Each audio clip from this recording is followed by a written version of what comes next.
Una docena de aspirantes presidenciales demócratas se vieron las caras en Ohio para el cuarto debate de las elecciones del 2020. El tema económico tomó primer plano y por eso pregunto, el debate demócrata y el impuesto a los ricos, ¿qué se puede rescatar? Lo discutimos.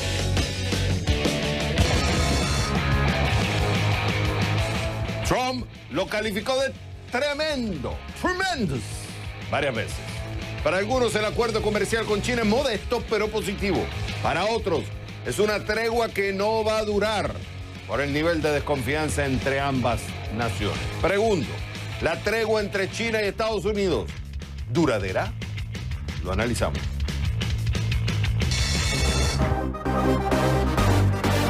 En los últimos 3 años, más de 80,000 venezolanos, estamos hablando de cerca del 2,4% de la población peruana, han entrado al territorio peruano, impactando la demanda agregada y el Producto Interno Bruto.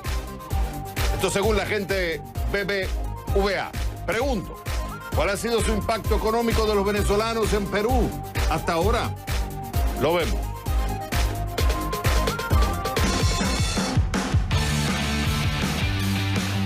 ...50 años después del alunizaje del Apolo 11... ahora la NASA quiere llevar su nueva misión a la Luna para el 2024. ¿Saben qué reveló? Los trajes de los astronautas. You have to see it. Yes. En nuestra división de CNN Dinero, Clics. Y siempre apuntando al espacio sideral. Desde el centro de producción de CNN en la Ciudad del Sol, Miami. Comienza el único programa que vive la economía. Este es CNN Dinero, que arranque 3, en 2, en 1. Vámonos.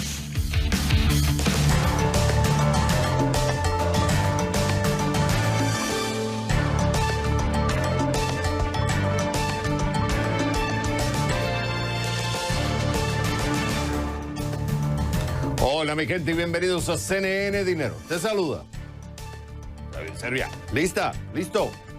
Comenzamos.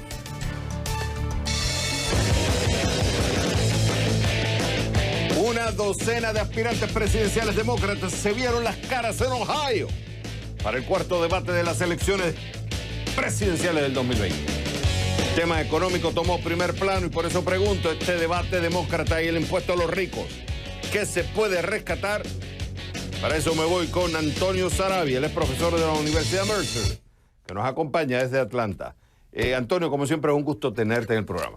Interesante, se dio mucha información, está claro que falla mucho en los detalles, pero es entendible que un debate de esa magnitud y con tantos candidatos, pues los detalles no van a existir.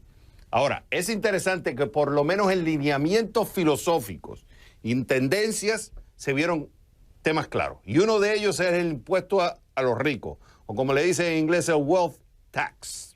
No todos están de acuerdo, pero sí hay unas líneas bastante claras entre lo que viene siendo Sanders, por ejemplo, y Warren. Hay una división, bueno, una diferencia en la cantidad, pero filosóficamente ambos están de acuerdo en ese sentido. Te pregunto a ti, ¿qué tú podrías rescatar o qué rescataste de este debate desde el punto de vista económico, específicamente el tema de los impuestos a los ricos? Sí, la propuesta de Elizabeth Warren es un 2% a las fortunas acumuladas mayor a $50 millones y un 3% si la fortuna acumulada es más de mil millones, $1 billón en inglés. El resto de los candidatos demócratas parece no estar muy convencidos. Han acusado a Elizabeth Warren y a Bernie Sanders, que también simpatiza con esta propuesta, de ser muy estrictos y castigar al exitoso, castigar al que hizo dinero. La respuesta de Elizabeth Warren es, bueno, tú hiciste dinero, te fue muy bien, pero ahora tienes que devolver parte de tu éxito a la sociedad. Lo que yo rescato, para mí es impresionante la falta de comprensión del proceso productivo de los candidatos demócratas, especialmente Warren y Bernie Sanders. ¿Por qué la obsesión con la desigualdad, la obsesión con tratar de igualar a todos? Mira, yo te lo hago muy sencillo. Imagínate 2 sociedades. Una en la que todos somos iguales, pero pobres, es decir, tenemos $2 al día, pero somos iguales. y otra en la que todos somos ricos pero desiguales. Por ejemplo, el que gana menos tiene $100 y el que gana más tiene $1 millón. Tremenda desigualdad, pero ricos. ¿Qué sociedad prefieres? Si tu respuesta es la número 2, entonces el problema no es la desigualdad, el problema es la pobreza. Y una de las peores políticas para generar riqueza, es decir, sacar a gente de la pobreza, es con impuestos a las compañías, a la gente que genera innovaciones, que genera nueva producción. Eso para mí fue una de las cosas que yo rescaté del debate, la terrible idea esta de que castigando a la gente productiva vamos a resolver la desigualdad, que en realidad no importa, lo que importa es la pobreza. Antonio, si tú recuerdas cuando en los 80 hubo un cambio de péndulo económico que vino Reagan, Thatcher en Reino Unido, donde básicamente se estaba moviendo el péndulo de una economía que era más socialista, digamos, una economía donde el gobierno tenía un rol muy activo, donde la tasa de impuestos estaba por encima del 70%, con Reagan y con Thatcher se materializa una idea que se venía ya trabajando en los 70 de que había que bajar los impuestos porque eso iba a ayudar a la economía. Bueno, hay que ver este péndulo ahora, pero al revés. Detrás de la idea de Warren y de Sanders, ellos en realidad son, vamos a decir, ejecutan una idea que se viene ya trabajando en la academia. Tengo uno de los que están detrás de esa idea, es un economista de 32 años de la Universidad de California en Berkeley, que es Gabriel Zucman, que él trabajó con Thomas Piketty, este economista que habló sobre la inequidad. Y él cita algo. Hay un debate sobre la recolección de la data o la forma como tú interpretas la recolección de lo que viene siendo el ingreso. Pero es interesante porque él dice, ellos encontraron en data que va desde principios de siglo, que el 28%, de todos los grupos, el 28% de su ingreso se va en impuestos. Working class está en cerca del 25%, upper middle class, que digamos la clase media alta, sería un poco más, pero estaría cerca del 28%. Pero que lo que ellos encontraron, analizando data, es que los 400 ricos más, los 400 ricos, vamos a decir, más ricos de los Estados Unidos, ese grupo ha pagado el 23% de la tasa de impuesto efectiva. O sea, ellos, según la data como la analizan, ellos dicen, los 400 más ricos del país están pagando una tasa efectiva del 23%, ha ido bajando, versus los demás que pagan más. Entonces, cuando tú tienes problemas sociales, dicen ellos, tienes un problema de la salud, tienes el problema de los altos endeudamientos de los estudiantes, tienes el tema de que no ha crecido el ingreso, digamos, tan rápido como ha crecido en otros en la clase media.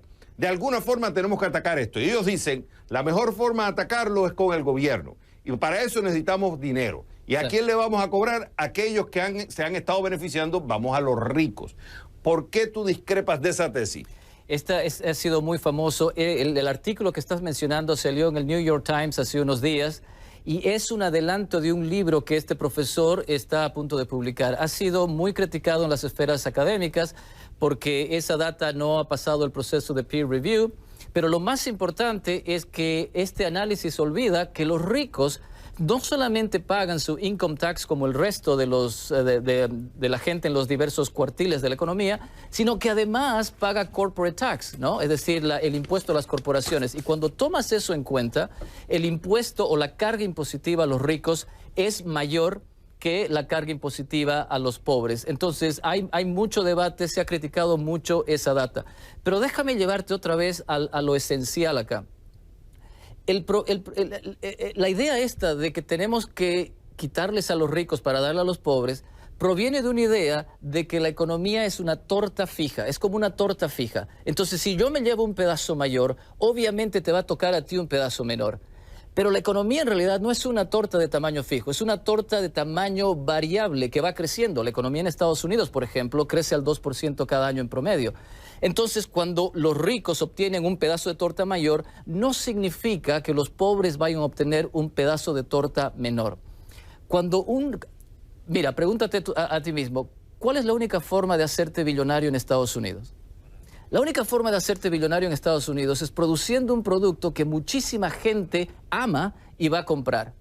Entonces, cuando yo voy a comprar esto, estoy pensando en Bill Gates, ¿no? Que produce Microsoft Word, Microsoft Excel. Cuando yo compro estos productos, yo estoy mejor con los productos que con el dinero que le pagué a Bill Gates. Entonces, al Bill Gates generar un pedazo de torta mayor para él, lo que está haciendo en realidad es hacer crecer el tamaño de la economía. Hay un estudio de William Pero, Antonio, Nordhaus. Déjame decirte esto, un estudio de William Nordhaus de Yale University. Rápido, porque me tengo que ir. Que encuentra que Bill Gates solamente ha capturado 2.2% de toda la riqueza que ha creado en el mundo con sus productos. Fíjate que tú dijiste la referencia de la torta. Y ahí viene el debate, es un debate que es histórico. La torta no crece, por tanto los ricos están sacándole más a los que menos tienen.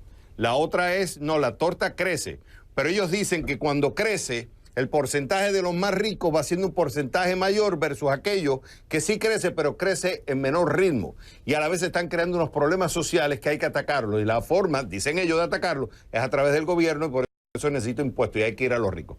Lo importante, Antonio, que ha rescatado, que esto va a ser un tema de campaña y esto va a ser un tema electoral, el tema económico y los impuestos a los ricos. Por eso lo quisimos traer y va a ser un tema importantísimo que tenemos que entender y profundizar, porque parte de este tema es las decisiones que vamos a tomar en las elecciones presidenciales del 2020. Y él es Antonio Saravia, de la Universidad Mercer. Como siempre, es un gusto tenerte en el programa. Cuando regresemos a CNN Dinero, Trump lo calificó de tremendo. Eso lo dijo varias veces, tremendous. Para algunos el acuerdo comercial con China es modesto, pero positivo. Para otros es una tregua que no durará por el nivel de desconfianza entre ambos. Pregunto, ¿la tregua entre China y Estados Unidos duradera? Lo vamos a hablar con Jorge Guajardo, el director principal de la consultora McLaury Associates y ex embajador de México en China, que nos acompaña en vivo desde Washington al volver a The Number One, CNN Dinero.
Trump lo calificó de tremendo varias veces. Para algunos el acuerdo comercial con China es modesto pero positivo. Para otros es una tregua que no durará por el nivel de desconfianza entre ambos.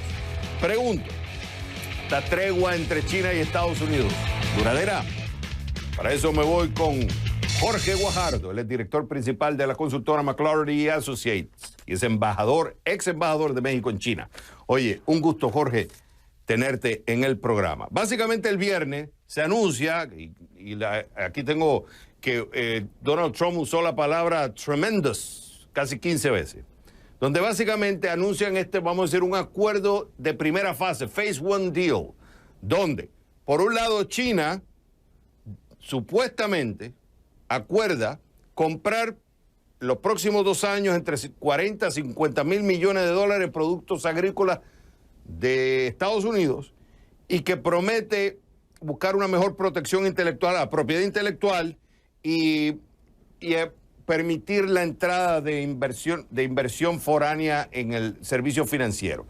¿Qué daría Estados Unidos? Estados Unidos entonces no incrementaría lo que viene siendo los aranceles del 25 al 30%. O sea, que iba a incrementar 5% más a productos que provienen de China por 250 mil millones de dólares, en valor de 250 mil millones de dólares que se supone se implementar esta semana. Entonces lo que hace Estados Unidos dice, remuevo eso porque tú me has dado esto. Ahora, es interesante porque escuchas a uno y dicen, eso es positivo, moderado, pero positivo porque al menos ayuda a calmar las aguas para que no nos sigamos dirigiendo por el camino que no está ayudando ni a la economía global. Pero hay otros que dicen, mira, esto es un paño porque China está tratando de calmar las aguas. Estados Unidos, Trump tiene elecciones, pero al final esto no va a ser duradero porque las divisiones entre ellos son mucho más complicadas que los aciertos o los acuerdos entre ellos. ¿Qué dices tú?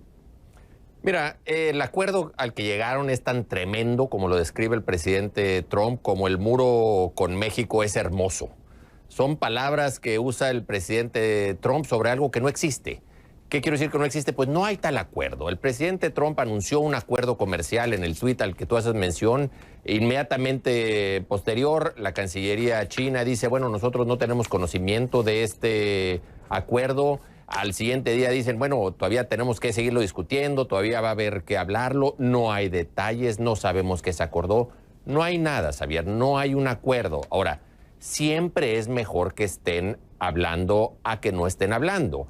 Pero la guerra comercial de Estados Unidos con China sigue viento en popa. La inestabilidad, que es lo que más molesta a los inversionistas, a los mercados, a las gentes de negocios que están pensando si hacer inversiones en plantas nuevas, esa continúa. Eso no se arregla con esta fase 1, ni creo que se haya llegado a algo que sea mayormente duradero.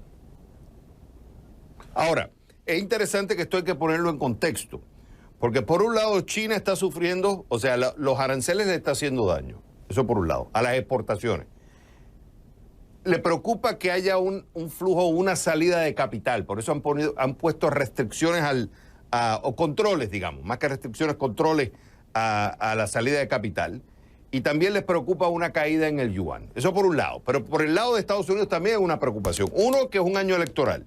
Dos, los agricultores, que son importantes en el año electoral, se están viendo afectados con la pelea de los aranceles y también se están viendo los efectos negativos de esta pelea comercial, no tan solo afectando a nivel mundial, sino también se están viendo señales en Estados Unidos. O sea, que de alguna forma ambos tienen que encontrar puntos de acuerdo para calmar las aguas. Pero por otro lado, leyendo, las discrepancias entre ambos son tales, o sea, en ambos bandos no quieren ceder, que por eso algunos son escépticos en decir esto al final lo que va a llevar, lo que va a acercar es es una tregua temporal, pero la guerra fría entre China y Estados Unidos va a continuar y se va a intensificar porque ni China quiere ceder, ni Estados Unidos tampoco.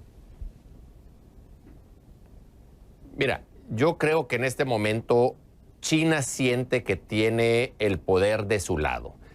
Hace año y medio, hace 2 años, cuando empezó esta guerra comercial, no cabe duda que Estados Unidos, el presidente Trump, tenía todo el margen de maniobra, tenía todo el poder y tenía a China arrinconada, si así lo quieres ver, y China lo sabía. ¿Qué pasó en ese tiempo que cambió la ecuación? Por un lado, creo que Estados Unidos, el presidente Trump, perdió el enfoque de qué es lo que buscaba. Empezó a gustarle más el pleito que el objetivo que buscaba al final. Resulta que pelearte con China te da dividendos políticos en Estados Unidos. Hay apoyo bipartidista en pelearte con China. No hay mucha gente que esté a favor de un acuerdo con China. Entonces, en ese ínterim, el presidente Trump creo que le empezó a agarrar gusto al estarse peleando con China, a tener un pleito constante, a decir que él estaba defendiendo los intereses de Estados Unidos ante este país, que es efectivamente comercialmente rapaz, que es China.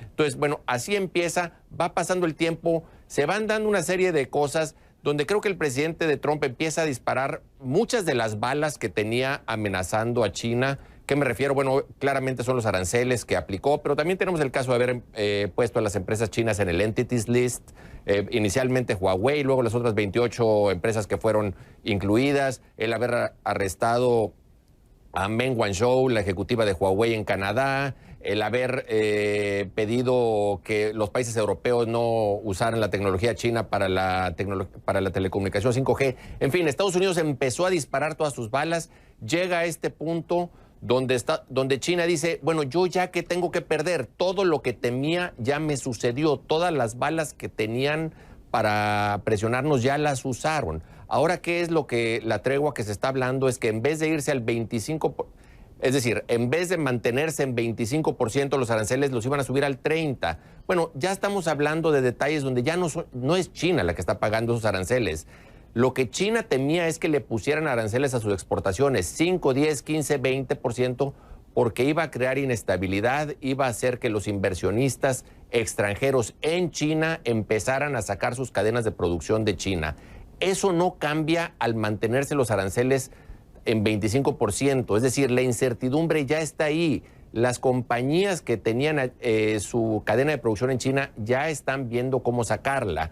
Entonces, ¿qué le queda a China ya por perder? No mucho, ya lo perdió todo. Ahora lo que le queda es básicamente causar el mayor daño posible a Estados Unidos, y es en lo que tú estás hablando, las adquisiciones de las compras de productos agrícolas, donde Estados Unidos claramente está sufriendo. Eso era un sector que funcionaba en la ecuación comercial. Las exportaciones de productos agrícolas de Estados Unidos a China eran de las pocas cosas que funcionaban. Obviamente, para ponerte datos más o menos, en el 2017 compraron los chinos 29,000 millones de dólares. Eso es lo que los estadounidenses llaman 29 billones de dólares de productos agrícolas. En el 2018 bajó a 24 y este último año a 9. Entonces, sí, efectivamente, China ha logrado ejercer mucha presión en esto. Lo saben, saben que traen el sartén por el mango y no tienen mucha prisa por concluir esta guerra comercial, porque además no confían en la conclusión. Los chinos vieron cómo México llegó a un acuerdo con el TEMEC, el USMCA, solo para después ser amenazados a que les iban a imponer aranceles. Es decir, los chinos, como el resto del mundo, ya no cree en que una solución con el presidente Trump sea duradera. Y eso tampoco los convence mucho a hacer un acuerdo pronto. Por eso el signo de interrogación es si este acuerdo temporal es una tregua positiva para llegar a un acuerdo en un proceso largo de mucha negociación, o simple y llanamente es una piedra más en el camino de algo inevitable. Una guerra fría entre China y Estados Unidos. Es uno más de los anuncios que han hecho. Me tengo que ir porque el tiempo me come y el capitalismo tú sabes cómo es. Jorge Guajardo, él es director principal de la consultora McClary Associates. Fue un gusto haberte tenido en el programa. Cuando regresemos a CNN Dinero, en los últimos 3 años, más de 800,000 venezolanos, se estima un 2,4% de la población peruana, han entrado a territorio peruano, impactando la demanda agregada y el Producto Interno Bruto. Esto según la gente de BBVA. Pregunto, ¿cuál ha sido su impacto económico de los venezolanos en Perú hasta ahora? Lo vamos a ver con Jorge Guillén, economista y ex vicerrector de la Universidad de San, que nos acompaña desde Lima, Perú, al volver a The Number One, CNN Dinero. En los últimos 3 años, más de 800,000 venezolanos han entrado a territorio peruano, impactando la demanda agregada y el Producto Interno Bruto. Esto según la gente de BBVA. Por eso yo pregunto, ¿cuál ha sido el impacto económico de los venezolanos en Perú hasta ahora? Lo vemos en solo momentos. Oye, te perdiste nuestros análisis. ¿Quieres saber lo que está pasando en el mundo del money? Ya sabes, cnnenespañol.com/CNN Dinero.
En los últimos 3 años, más de 800,000 venezolanos, se estima un 2,4% de la población peruana, han entrado a territorio peruano, impactando la demanda agregada y el Producto Interno Bruto.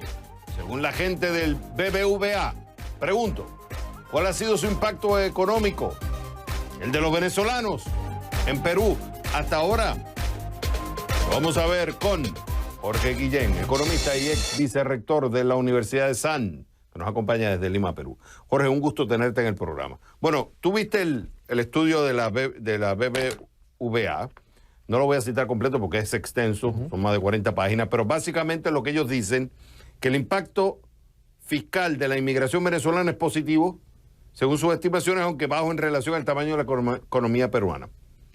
Que la inmigración venezolana modificó la oferta de factores productivos de la economía peruana al tomar en cuenta la mayor disponibilidad de mano de obra y de capital humano generado por los inmigrantes venezolanos. Y que además estiman que el Producto Interno Bruto potencial creció, en el 2018 creció 4,4%, un punto porcentual más de lo que hubiese aumentado si la inmigración del ciudadano venezolano no se hubiese dado. O sea, ellos llegan a la conclusión que potencialmente el efecto es mucho más positivo.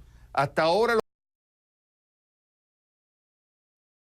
lo que se ha visto en el Producto Interno Bruto es positivo, pero moderado, y que eso de alguna forma ha ayudado en los factores de producción, en la demanda interna, etcétera, etcétera.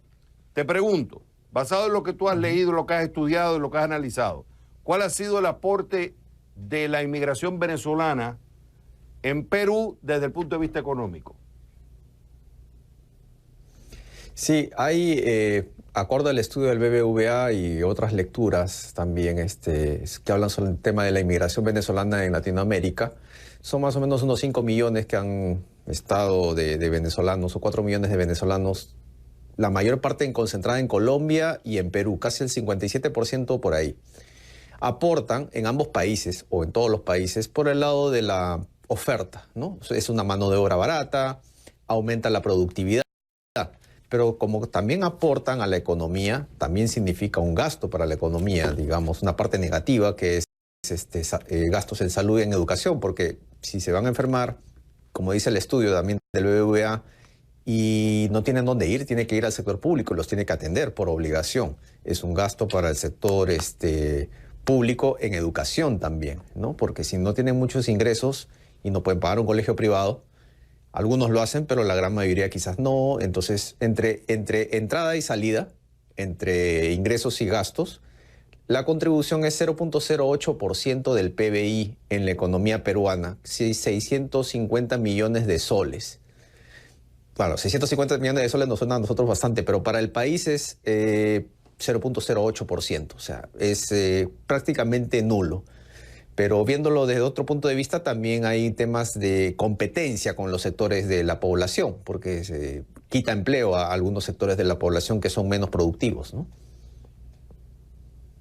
Ahora, es interesante que esta población se ha concentrado en Lima, estaba viendo según el BBVA, se concentra entre el 70 al 80% de esta población, digamos, cerca de 800.000, un poco más de 800.000, el 70% estaría concentrado en Lima, lo cual también Lima es un área importante económica. Ahora, si decimos que en 3 años, ¿podemos concluir que 3 años es un periodo suficiente para concluir que el impacto económico es relativamente moderado, o hay que esperar más tiempo? Porque también ellos hablan del efecto potencial que puede tener en el futuro. Muchas de estas familias están apenas llegando, muchas de estas familias están mandando plata a Venezuela, todavía no están en lugar, muchos pueden estar, digamos, de pasada. O sea que también hay que decir que hay que esperar un tiempo también prudencial como para decir, bueno, podemos concluir que el efecto económico ha sido positivo, ha sido moderado o ha sido negativo.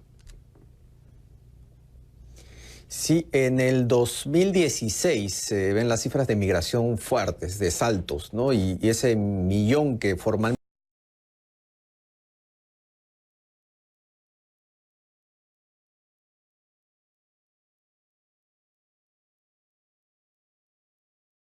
ha llegado a Lima, pero quizás puede ser 2 o 3 por el lado informal también. El salto fuerte es a partir del 2016.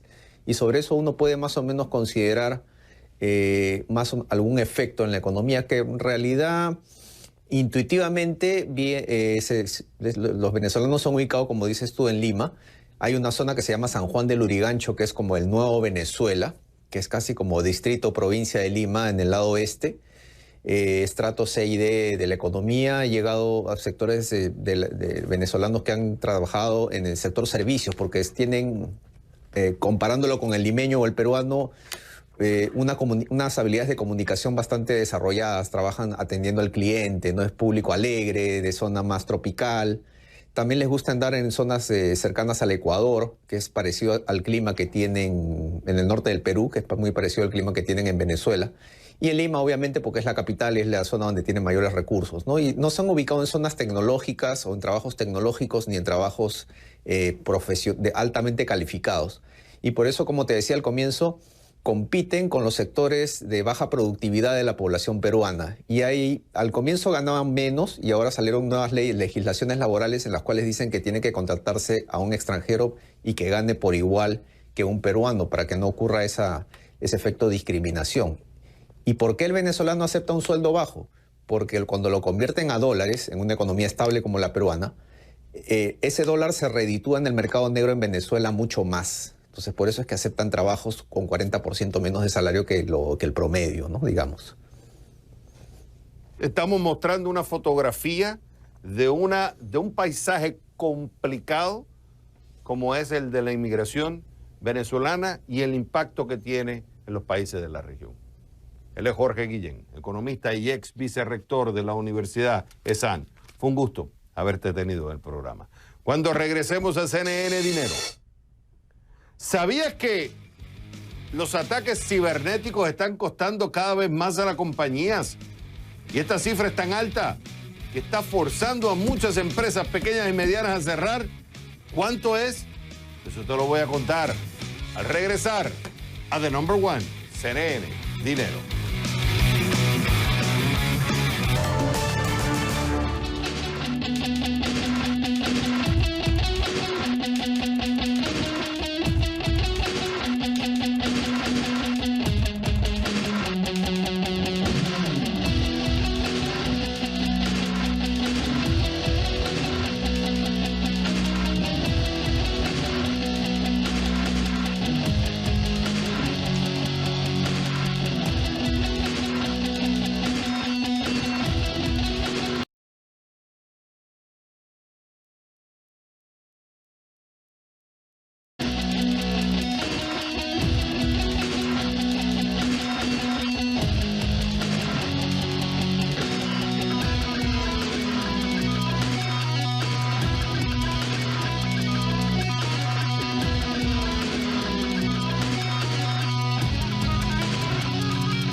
¿Sabías que los ataques cibernéticos están costando cada vez más a las compañías? Y esta cifra es tan alta que está forzando a muchas empresas pequeñas y medianas a cerrar. ¿Cuánto es? Escucha esto. Nada menos que $200,000 en promedio, según revela la compañía de seguros Hiscox. Esto es un aumento de casi el 500% comparado al año anterior. Además, el 60% de las pequeñas y medianas empresas que han sufrido un ataque cibernético cierran sus negocios dentro de los 6 meses posteriores al ataque, según el National Cyber Security Alliance. ¿Qué pasa? Los ciberataques son cada vez más frecuentes. Más de la mitad de todas las pequeñas empresas en el mundo han sufrido una brecha en el último año y 4 de cada 10 ha experimentado múltiples incidentes, según revela Hiscox. En muchos casos, los criminales ingresan al sistema de la compañía por un error de un empleado al abrir un correo electrónico con un virus o un simple descuido. Ahora, con un costo tan alto y el riesgo de quedar fuera del negocio, hace que tomar todas las precauciones sea también cada vez más relevante, pero también más costoso. ¿Lo sabías? Esas son otras breves económicas de CNN Dinero. Wall Street cerró a la baja, pero con un panorama esperanzador para General Motors. Tan solo el anuncio de un inminente acuerdo tras 31 días de huelga hizo que las acciones subieran 2%. Aún no están claras las condiciones ni cuándo retomarían las actividades los 50,000 trabajadores que se unieron al paro. Este jueves se tendrían más detalles del acuerdo que fue anunciado por Terry Deitz, el jefe negociador de la Unión de Trabajadores de la Industria Automotriz. Por si quedaba alguna duda, poner a las mujeres con cargos directivos es bueno para los negocios. Un estudio de S&P Global Market Intelligence confirma que las empresas que tienen a mujeres como presidentas ejecutivas o presidentas financieras son más rentables y generan acciones con mejor comportamiento en el mercado. El estudio, basado en el índice Russell 3000, también arroja que las compañías que tienen a una mujer al frente son percibidas como menos riesgosas. MGM Resorts llega a un acuerdo de venta de 2 de sus propiedades más icónicas por casi $5,000 millones. El Circus Circus fue vendido al dueño de una cadena competidora, Phil Ruffian, por $825 millones. El otro caso es el de los terrenos donde está el Hotel Bellagio. MGM formó una alianza con la firma Blackstone para que ésta se haga cargo de la propiedad. La empresa de entretenimiento conservará el 5% del capital del hotel. Los pasajeros para el primer vuelo de turismo espacial ya tienen el atuendo listo. Richard Branson, el presidente ejecutivo de Virgin Galactic, lució los trajes que vestirán para esta incursión que está a meses de ser concretada. Están hechos de una tela especial que permite la comodidad de los usuarios, que serán lanzados a más de 80 kilómetros de la atmósfera a una velocidad 3 veces mayor que la del sonido. La marca de los trajes es Under Armour. Estas fueron otras breves económicas de CNN Dinero.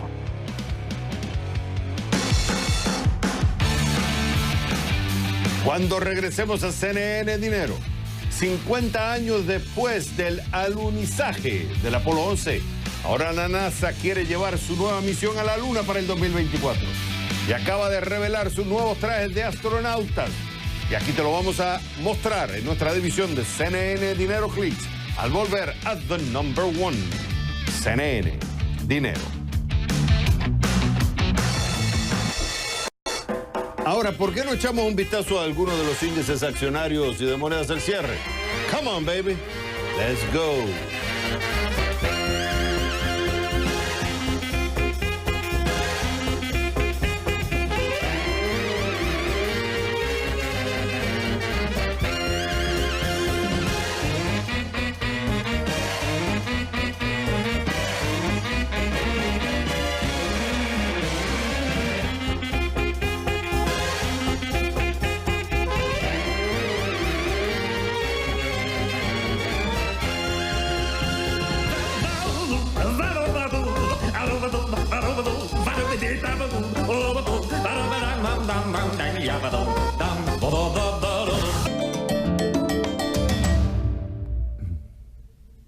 ¿Quién gana hoy? Netflix. ¿Por qué? Reporta buenos números para su tercer trimestre. Vamos con las ventas. $5,245 millones, un aumento del 31% en comparación con el año anterior. Netflix se benefició de la tercera temporada de su serie más conocida, Stranger Things, que atrajo 64 millones de espectadores en las primeras 4 semanas. Vamos con las ganancias. $665 millones, un aumento del 65% en comparación con el año pasado. Ahora, este trimestre la compañía agregó 6,8 millones de usuarios, a un paso de su pronóstico de 7 millones de suscriptores. Lo que quiere decir que no cumplieron con las expectativas que ellos tenían. Aunque fue positivo, fue menor. A esto se suma la competencia que se avecina de nuevos servicios de streaming. Piensa en Disney, Apple, NBC y más. Pero sigue siendo el mayor servicio de streaming del mundo con sus 158 millones de usuarios. ¿Cómo reaccionó el mercado? Las acciones de Netflix aumentaron un 9%.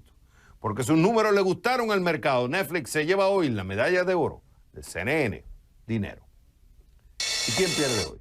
Wells Fargo. Why? Sigue pagando por el escándalo del 2016. Wells Fargo reveló el martes una caída del 23% en las ganancias del tercer trimestre. ¿Qué pasó? El banco aún no ha resuelto un trío de investigaciones iniciadas en el 2016 por la SEC, el Departamento de Justicia y el Departamento de Trabajo, y le está costando mucho. El banco registró un cargo de $1,600 millones por costos legales vinculados con las tácticas de ventas minoristas. Sus empleados crearon hasta 3,5 millones de cuentas bancarias y de tarjetas de crédito fraudulentas sin el consentimiento de los consumidores para cumplir con los objetivos de ventas. Ahora el tercer trimestre de Wells Fargo también fue impactado por la reciente caída en la tasa de interés que ha reducido la rentabilidad de los préstamos, una fuente crucial de ingresos no tan solo para Wells Fargo, sino para todos los bancos. Porque sus ganancias siguen impactadas por costos legales, Wells Fargo se lleva hoy la medalla de cartón de CNN Dinero. 50 años después del alunizaje de Apolo 11, ahora la NASA quiere llevar su nueva misión a la Luna para el 2024 y acaba de revelar sus nuevos trajes de astronauta. ¿Lo quiere ver? Yo sí lo quiero ver. Míralo, en nuestra división de CNN Dinero. Clicks. Let's take a look at the spacesuits of the Artemis generation.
Señores, solamente resta decirles algo. Ya ustedes saben, esto es CNN Dinero, donde la prosperidad, díselo, está a su alcance.